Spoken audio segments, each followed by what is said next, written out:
ಗುರುಜಿ, ನಾಳೆಯಿಂದ ಪರಾಭವ ಸಂವತ್ಸರ ಶುರುವಾಗ್ತಾ ಇದೆ. ನಾಳೆ ಅಂತಂದರೆ ಗುರುವಾರ. ಈ ವರ್ಷದ ಅಧಿಪತಿಯೂ ಕೂಡ ಗುರುವೇ ಆಗಿದ್ದಾನೆ. ಸೊ ಹಾಗಾಗಿ ಬೃಹಸ್ಪತಿ ನವಗ್ರಹಗಳಲ್ಲಿ ಅತ್ಯಂತ ಶ್ರೇಷ್ಠವಾದಂತಹ ಬೃಹದಾಕಾರದ ಗುರು. ಹೌದು, ಬೃಹಸ್ಪತಿ. ಸೊ ಇಂತಹ ಸಂದರ್ಭದಲ್ಲಿ ಯಾವ ಯಾವ ರಾಶಿಯವರಿಗೆ ಏನು ಫಲ ಅನ್ನೋದು ಪ್ರತಿಯೊಬ್ಬರ ಪ್ರಶ್ನೆ ಆಗುತ್ತೆ. ಓವರಾಲ್ ಆಗಿ ತಾವು ಅದನ್ನು ಹೇಳೋದಾದರೆ ಯಾವ ರಾಶಿಯವರಿಗೆ ಏನು ಫಲ ಇದೆ, ಯಾರಿಗೆ ಬೇವು, ಯಾರಿಗೆ ಬೆಲ್ಲ, ಪರಿಹಾರ ಏನು? ಸಾಧಾರಣವಾಗಿ ಬೇವು ಅಂದರೆ ಜಾಸ್ತಿ ಬೇವಿಲ್ಲ. ಆಮೇಲೆ ಬೇವು ಬೆಲ್ಲ ಈ ವರ್ಷ ಜ್ಞಾಪಕ ಇಟ್ಕೊಳ್ಳಿ. ಎಲ್ಲರೂ ಬೇವು ಬೆಲ್ಲ ಎರಡೇ ಜ್ಞಾಪಕ ಇಟ್ಕೋಬೇಕು ನೀವು. ಪ್ರತಿಯೊಬ್ಬರು ಹುರ್ಗಡ್ಲೆ ಸೇರಿಸೋದು, ನಾನು ಸ್ವಲ್ಪ ಸಿಹಿ ಹಾಕೋಬೇಕು, ಸಕ್ಕರೆ ಸೇರಿಸ್ಕೊಳ್ಳೋದಕ್ಕೆಲ್ಲ ಮಾಡ್ಕೋಬೇಡಿ. ಎಲ್ಲೂ ಶಾಸ್ತ್ರ ಇಲ್ಲ. ಜಗತ್ತಲ್ಲಿ ನಾರದ ಮಹಾಮುನಿಗಳ ಮುಖಾಂತರವೇ ಗುರುನಾಮ್ ದರ್ಶನಂ ಪುಣ್ಯಂ ಸಾಧುನಾಮ್ ದರ್ಶನಂ ಮುಕ್ತಿ ಹೀಗೆ ಹೇಳಿರೋದು. ಆವಾಗ ಒಂದು ಬೇವು ಒಂದು ಬೆಲ್ಲ. ಆ ಬೆಲ್ಲ ಅನ್ನೋನು ಶನಿ, ಬೇವು ಅನ್ನೋನು ಲಕ್ಷ್ಮಿ. ಜ್ಞಾಪಕ ಇಟ್ಕೊಂಬಿಡಿ. ಎಷ್ಟು ಲಕ್ಷ್ಮಿಯನ್ನು ಸ್ವೀಕರಿಸ್ತೀವೋ ಕಹಿ ಆದತ್ತೆ ಜೀವನ ಪರ್ಯಂತ ಲಕ್ಷ್ಮಿ ಶಾಶ್ವತವಾಗಿರ್ತಾಳೆ. ಆಚಂದ್ರಾರ್ಕವಾಗಿ ಅಷ್ಟಲಕ್ಷ್ಮಿ ಅಷ್ಟೈಶ್ವರ್ಯಗಳು ಪ್ರಾಪ್ತಿಯಾಗುತ್ತೆ. ಬೆಲ್ಲವನ್ನು ಬಾಯಿಗೆ ಸಿಹಿ ಆದರೆ ದೇಹಕ್ಕೆ ಪೂರ್ತಿ ಏನಾಗುತ್ತೆ, ಬಾಯಿಗೆ ಸಿಹಿ ಆಗಿಬಿಟ್ರೆ ದೇಹಕ್ಕೆ ಕೈ. ಅದಕ್ಕೆ ಶನೇಶ್ವರನೋ ಹೋದಾಗ ಚೆನ್ನ, ಲಕ್ಷ್ಮಿ ಬಂದಾಗ ಚೆನ್ನ ಅಂತ ನಾರದ ಮಹಾಮುನಿಗಳು ಹೇಳೋದು ಬೇವು ಬೆಲ್ಲ. ಆ ಬೆಲ್ಲನ ಕಪ್ಪು ಬೆಲ್ಲನ ತೊಗೋಬೇಕು, ಬಿಳಿ ಬೆಲ್ಲ ತೊಗೋಬೇಡಿ. ಅದೆಲ್ಲ ಸುಣ್ಣ ಹಾಕಿರ್ತಾರೆ. ಸುಣ್ಣ ಹಾಕಿದಾಗ ಏನಾಗುತ್ತೆ, ನಿಮಗೆ ಚಂದ್ರನ ಜೊತೆಗೆ ರಾಹು ಸೇರಿಕೊಂಡಾಗ ಸುಣ್ಣ. ಅದಕ್ಕೆ ದಯವಿಟ್ಟು ಉಪಯೋಗಿಸ್ಬೇಡಿ.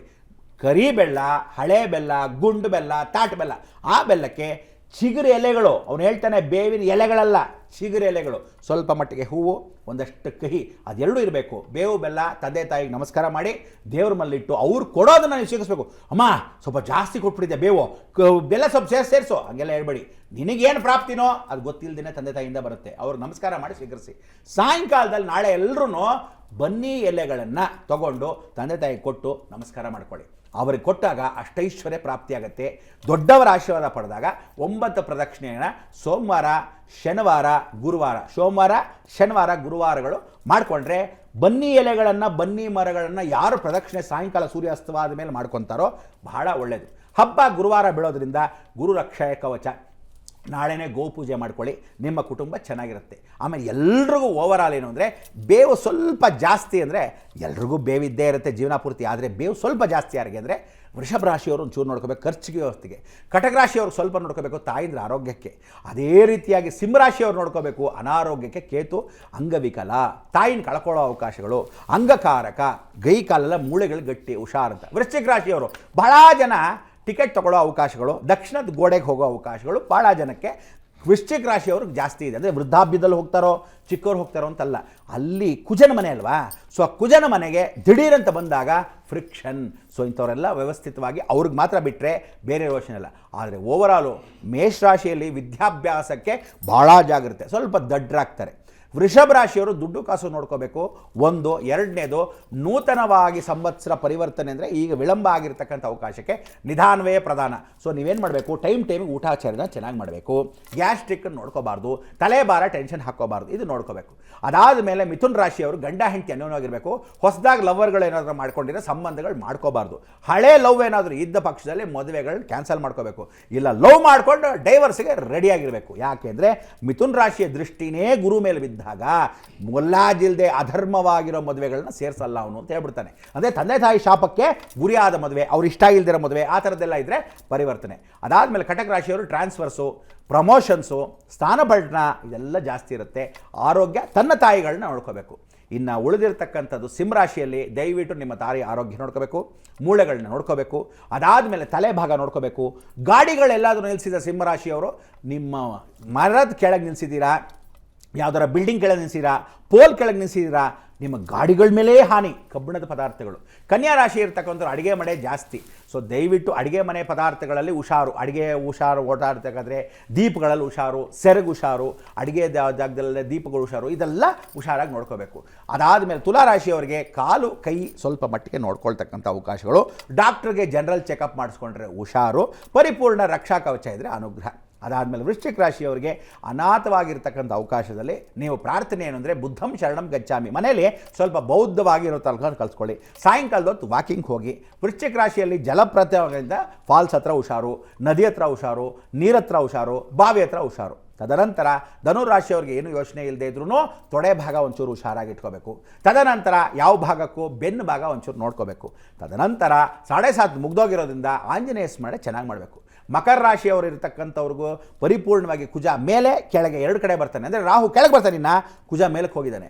ಸೊ ರಾಹು ಬರೋದ್ರಿಂದ ರೋಗಕಾರಕ, ಆರೋಗ್ಯ ಫಲ, ಅಂದರೆ ನೀರಿನಿಂದ ಇನ್ಫೆಕ್ಷನ್ಸ್, ಊಟ ತಿಂಡಿಗಳನ್ನ ಕರೆಕ್ಟಾಗಿ ಮಾಡ್ಕೊಳ್ಳಿ, ಹೊರಗಡೆ ಮಾಡ್ಕೊಳ್ಳೋದು ಮನೆ ಒಳಗೆ ಮಾಡ್ಕೊಳ್ಳೋ ಅವಕಾಶಗಳು ನೋಡ್ಕೋಬೇಕು, ಇದು ಜಾಗ್ರತೆ. ಆಮೇಲೆ ಅರ್ಧ ಭೂಮಿ ಅರ್ಧ ಮಕರ ರಾಶಿಗೆ ನೀರು, ಅದರಿಂದ ಭೂಮಿ ಮತ್ತು ನೀರಾಗಿರೋದ್ರಿಂದ ನೀವು ದಯವಿಟ್ಟು ಏನು ಹೇಳ್ತಾ ಇದ್ದೀನಿ, ನಿಮ್ಮ ಭೂಮಿಗಳ ಕೇಸ್ಗಳು ಎಲ್ಲಾದರೂ ಇದ್ದರೆ ಅದನ್ನು ಜಾಗೃತಿಯಾಗಿ ವಹಿಸ್ಕೊಂಡು ನೋಡ್ಕೊಬರ್ಬೇಕು, ಫೆನ್ಸಿಂಗ್ ಹಾಕಬೇಕು. ರೋಗಕಾರಕ ಹೊಸ ಶತ್ರು ಆಗ್ಬೋದು. ಕುಂಭರಾಶಿಯವರಿಗೆ ಸಾಲ ಜಾಸ್ತಿ ಬಾಧೆ ಮಾಡ್ತಾನೆ, ಅಂದರೆ ಹೊಸದಾಗಿ ಸಾಲ ಅವಕಾಶಗಳು ಮಾಡ್ತಾನೆ, ಸುಮ್ಮನೆ ಲೋನ್ ತಗೋ ಅಂತ ಹೇಳ್ತಾನೆ, ಏನಾದರೂ ಮಾಡ್ಬೋದು, ಕಾರ್ ಲೋನ್ ತೊಗೋಬೋದು, ಮನೆ ಲೋನ್ ತೊಗೋಬೋದು, ಯಾವುದೋ ಮಾಡ್ಬೋದು. ಹುಷಾರ್, ಯಾರಿಗೂ ಕೈ ಸಾಲ ತೊಗೊಳಕ್ಕೆ ಹೋಗಬೇಡಿ. ಮೀನ ರಾಶಿಯವರಿಗೆ ವಿಶೇಷವಾಗಿರ್ತಕ್ಕಂಥ ಸಂದರ್ಭದಲ್ಲಿ ಏನೂ ಚಿಂತೆಗಳಿಲ್ಲ, ಆದರೆ ಮೀನ ರಾಶಿಯವರು ಕಣ್ಣು ಸ್ವಲ್ಪ ನೋಡ್ಕೋಬೇಕು, ಉಚ್ಕೊಳ್ಳೋಕೆ ಹೋಗಬೇಡಿ, ಜಾಗೃತಿಯಾಗಿ ನೋಡ್ಕೊಳ್ಳಿ, ಜಾರಕೆ ಪದಾರ್ಥಗಳು ನೋಡ್ಕೊಳ್ಳಿ, ಮೆಟ್ಲಿಳಿ ಬೇಕಾದ್ರೆ ನೋಡ್ಕೊಳ್ಳಿ, ಸ್ನಾನ ಮಾಡುವಾಗ ಬಿಸಿ ನೀರು, ಬಿಸಿ ಮುಟ್ಬಿಟ್ನಪ್ಪ, ಅಯ್ಯೋ ಕುಕ್ಕರ್ ಮುಟ್ಬಿಟ್ಟೆ ಅನ್ನೋದೆಲ್ಲ ಮೀನ ರಾಶಿ ನೋಡ್ಕೋಬೇಕು. ಓವರಾಲ್ ಎಲ್ಲರೂ ದುಡ್ಡು ಸೇವಿಂಗ್ ಮಾಡಬೇಕು, ಇದು ಬಹಳ ಮುಖ್ಯ. ಮೇಷರಾಶಿಯಿಂದ ಹಿಡಿದು ಮೀನ ರಾಶಿಯವರೆಗೂ ಎಲ್ಲರೂ ಸೇವಿಂಗ್ಸ್ ಬಹಳ ಮುಖ್ಯ. ಅನಾಥವಾಗಿರ್ತಕ್ಕಂಥ ಈ ಭೂಮಂಡಲಕ್ಕೆ ಕಾಪಾಡೋಕ್ಕೆ ದೇವರೊಬ್ಬನೇ ಕಾಪಾಡುತ್ತಾನೆ. ಒಂದು, ಎರಡನೇದು ನಂತರ ನಾವೆಲ್ಲರೂ ನೋಡ್ಕೋಬೇಕಾದ್ದೇನು ಅಂದರೆ, ಇಡೀ ಭೂಮಂಡಲ ಚೆನ್ನಾಗಿರಲಿ ಅಂತ ಪ್ರಾರ್ಥನೆ ಒಂದು ಮಾಡ್ಬೋದು, ಅದೇ ಬೇರೆ ಏನು ಮಾಡೋಕ್ಕಾಗಲ್ಲ. ಆದರೆ ದುಡ್ಡು ಕಾಸು ಏನೇನಕ್ಕಾದರೂ ದೈವವಾಗಿ ಆಘಾತಗಳಿಗೆ, ಅನಾಥವಾಗಿರ್ತಕ್ಕಂಥ ಪರಿವರ್ತನೆಗೆ, ಅಳಕ್ಕೆ ಎಲ್ಲವೂ ಗಟ್ಟಿ ಮನಸ್ಸು ಮಾಡ್ಕೊಳ್ಳೋವಂಥದ್ದಕ್ಕೆ ಎಲ್ಲದಕ್ಕೂ ಮುಂದೆ ಏನು ಬರುತ್ತೆ ಅದಕ್ಕೆ ರೆಡಿಯಾಗಿರಬೇಕು. ಅಂಥ ವ್ಯವಸ್ಥೆ ನಮಗೆ ಭಾರತ ದೇಶಕ್ಕಲ್ಲ, ಇಡೀ ಭೂಮಂಡಲಕ್ಕೆ ಮಾಡ್ಕೋಬೇಕು. ಸೊ ನೆಂಟರಿಂದ ಹಿಡಿದು ನಾವೆಲ್ಲರೂ ಗ್ರಹಣದ ಪ್ರಭಾವ, ಉಗಾದಿ ಪ್ರಭಾವ, ಕಾಳಸರ್ಪ ದೋಷದ ಪ್ರಭಾವ, ಈ ಉಗಾದಿ ಸೋಲಾಗತಕ್ಕಂಥದ್ದು, ಎಲ್ಲರೂ ಸೋಲಾಗಬೇಡಿ, ಧೈರ್ಯ ಮಾಡಿ ಗೆಲ್ಲೋಕ್ಕೆ ಪ್ರಯತ್ನ ಮಾಡೋಣ. ಪರಾಭವ ಸಂವತ್ಸರಕ್ಕೆ ನಿಮಗೆಲ್ಲರಿಗೂ ಆಯುರಾರೋಗ್ಯ ಕೊಟ್ಟು ಗೆಲ್ಲೋಕ್ಕೆ ಪ್ರಯತ್ನ ಅಂತಂದ್ರಿ ಗುರುಜಿ. ಈ ಪ್ರಯತ್ನಕ್ಕೆ ಏನು ಅಂದರೆ ಯಾವ ರೀತಿ ಪ್ರಯತ್ನ ಮಾಡ್ಬೋದು, ಪರಿಹಾರ ಹೇಳೋದಾದರೆ? ಈಗಾಗಲೇ ನೀವು ಮಧ್ಯದಲ್ಲಿ ಹೇಳಿದ್ರಿ ವರಹಸ್ವಾಮಿಯ ಸ್ಮರಣೆ ಮಾಡ್ಕೋಬೇಕು ಪ್ರತಿಯೊಬ್ಬರು ಅಂತ. ಅದೇ ರೀತಿ ಈ ವರ್ಷ ಇಡೀ ಯಾವ ಮಂತ್ರವನ್ನ, ಯಾವ ಸ್ತೋತ್ರವನ್ನ ಹೇಳ್ಕೊಂಡ್ರೆ ಒಳ್ಳೇದು ಅಂತ ಎಲ್ಲರೂ ಈ ಸಲ ನಾವು ನೋಡ್ಕೋಬೇಕಾದ್ದೇನು ಅಂದರೆ, ಭೂಮಿ ಸಪ್ತಮಾತ್ರಿಕೆಯರು ಭಗೀರಥನ ಲೆಚ್ಕೋಬೇಕು. ಭಗೀರಥ ಶಾಸನ ಅಂತ ಹೇಳ್ತೀವಿ. ಭೂಮಿಗೆ ನೀರು ತಂದವನೇ ಭಗೀರಥ, ಗಂಗೆಯನ್ನು ತಗೊಂಬಂದವನೇ ಭಗೀರಥ ಭೂಮಂಡಲಕ್ಕೆ. ಸೊ ಗಂಗಾ ಸ್ಮರಣೆ ಮಾಡ್ಕೊಳ್ಳೇಬೇಕು. ನಮಗೆ ನೀರನ್ನ ಚೆನ್ನಾಗಿ ಒಳ್ಳೆ ರೀತಿಯಲ್ಲಿ ಕಾಪಾಡಪ್ಪ, ಪ್ರಭಾವ ಬಂದುಬಿಟ್ರೆ ಏನಪ್ಪ ಮಾಡೋದು ಅನ್ನೋದು ಕಾಪಾಡೋದು ಇಂಪಾರ್ಟೆಂಟು. ಆಮೇಲೆ 7 ಸಪ್ತಕನ್ಯರು ಬಹಳ ಮುಖ್ಯ. ಆ 7 ಜನನ ಕಾಪಾಡಿರ್ತಕ್ಕಂಥ ಜಗನ್ಮಾತೆ ತನ್ನ ಅಕ್ಕ ತಂಗಿಯರನ್ನೇ ವಿಶೇಷವಾಗಿ ಕಾಪಾಡಿರ್ತಕ್ಕಂಥವಳು. ಅಂದರೆ ಸಪ್ತಕನ್ಯರು ಅಂತ ತಮಿಳ್ನಾಡು ಅಂತಾರೆ, ಸಪ್ತಮಾತ್ರಿಕೆಯರು ಬ್ರಾಹ್ಮಿ, ಮಹೇಶ್ವರಿ, ವೈಷ್ಣವಿ, ವಾರಾಹಿ, ಚಾಮುಂಡ ಅಂಥೇಳಿ ಆ 7 ಜನ ಅಕ್ಕ ತಂಗಿಯರನ್ನ ಸ್ಮರಣೆ ಮಾಡ್ಕೊಳ್ಳೋದು ಬಹಳ ಅಂತ. ಆಮೇಲೆ ಶನಿ ಸ್ಮರಣೆ ಚೆನ್ನಾಗಿ ಮಾಡಿ. ಈ ಸಲ ಶನಿನ ತುಂಬ ಚೆನ್ನಾಗಿ ಸ್ತೋತ್ರ ಪ್ರಿಯವಾಗಿ ಮಾಡ್ಕೋಬೇಕು. ಶನಿನ ಬಹಳ ಚೆನ್ನಾಗಿ ಅಂಗವಿಕಲರಿಗೆ ಏನಾದರೂ ದಾನ ಮಾಡಬೇಕು. ಅಂಗವಿಕಲರು ತನ್ನಬಾರ್ದು, ಕೆಲವರು ಏನಂತಾರೆ ಅಪಾರ್ಥ ಮಾಡ್ಕೊತಾರೆ, ವಿಕಲಚೇತರರು ಅಂದ್ಕೋಬೇಕು ನಾವು. ಹಾಗೆ ಪರಿಪೂರ್ಣವಾಗಿ ಎಲ್ಲರಿಗೂ ಒಳ್ಳೆ ದಾನಗಳನ್ನು ಮಾಡ್ಕೊಳ್ತಕ್ಕಂಥದ್ದು.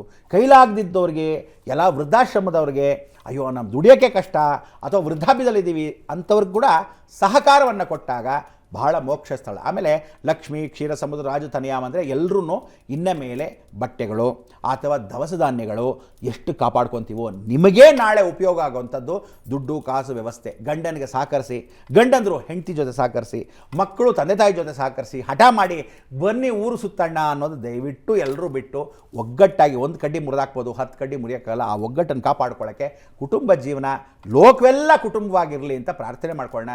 ಪ್ರಧಾನಮಂತ್ರಿಯಿಂದ ಹಿಡಿದು, ಮುಖ್ಯಮಂತ್ರಿಯಿಂದ ಹಿಡಿದು, ರಾಷ್ಟ್ರದಿಂದ ಹಿಡಿದು ಭಗವತಿ ಕೃಪಾಶೀರ್ವಾದ ಸದಾಕಾಲದಲ್ಲಿ ಇರಲಿ ಅಂತ ಮುಖಾಂತರ ಕೇಳ್ಕೊತ 6 ಚೀಫ್ ಮಿನಿಸ್ಟರ್ಗಳು ಚೇಂಜ್ ಆಗ್ತಾರೆ ಅಂತ ಹೇಳಿದ್ದೆ. ಒಂದು chief minister already Bihar change ಆಗಿದ್ದಾರೆ.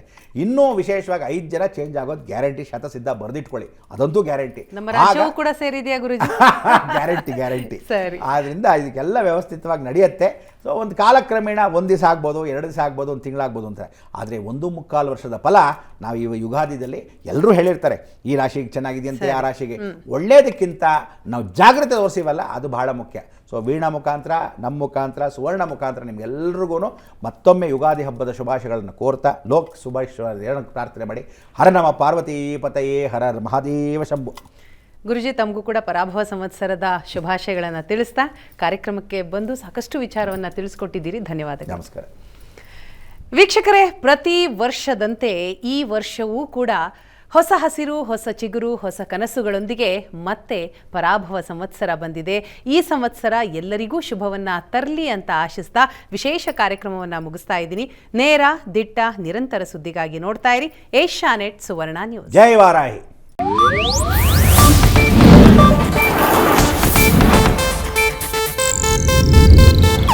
ಇದು ಏಷ್ಯಾನೆಟ್ ನ್ಯೂಸ್ ನೆಟ್ವರ್ಕ್ ಪ್ರಸ್ತುತಿ.